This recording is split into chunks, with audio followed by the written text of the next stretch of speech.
우리가 성이라고 하면 먼저 이렇게 여러분, 마음이 있어야 돼. 마음하고 또 하나는 몸. 그래서 그냥 성 그러면 우리가 이제 성이나 섹스나 그래서 아주 단순한 그냥 어떤 행위로 이제 이야기를 하는 경우가 있고 아니면 이렇게 혼용돼서 이렇게 쓰는 경우가 있는데 사실은 마음과 몸의 조화를 필요로 하는. 그래서 우리의 몸과 마음은 따로 구분 안 하잖아요. 내 몸이 내 머리가 뭐 이렇게는 안 하죠, 여러분.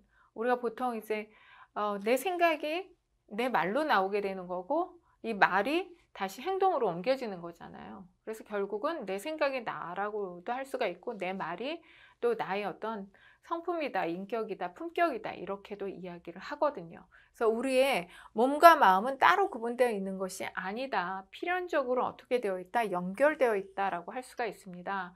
하지만 현실 상황을 보면 마음보다는 몸과 관련된 성이 지나칠 정도로 과하게 포장되어 있고 묘사되어 있는 것도 요즘 어떤 현대사회를 살아가는 우리가 느끼는 어떤 현상 내지는 아니면 그렇게 문화가 가고 있는 것이 아닌가라는 생각들도 하게 됩니다. 중요한 것들이 그렇듯이요. 인간의 성에서도 조화와 균형을 이루지 못하면 어려움이 뒤따를 수밖에 없죠.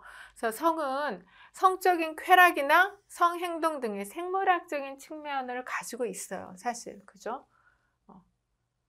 하지만 있을 뿐만 아니라 성에 대한 가치관도 있어야 되는 거죠. 여러분들이 어떻게 갖고 계신가? 여러분들의 이렇게 삶에 대한 어떤 태도일 수도 있고 또 철학일 수도 있고 세계관일 수도 있는 거잖아요. 결국 이제 여러분들이 무엇을 가장 중요하게 생각하시느냐에 따라서 여러분들의 어떤 생각 또 여러분들의 어떤 생활 여러분들의 어떤 하루하루가 달라지는 것처럼 이것도 되게 중요한 이야기죠.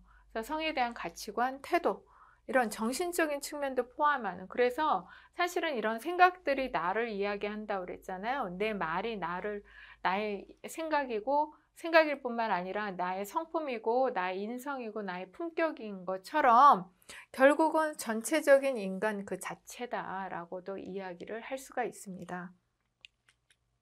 자, 성이란 무엇일까요? 건강한 성에는 성행동의 도덕적인 측면을 포함하고 있습니다.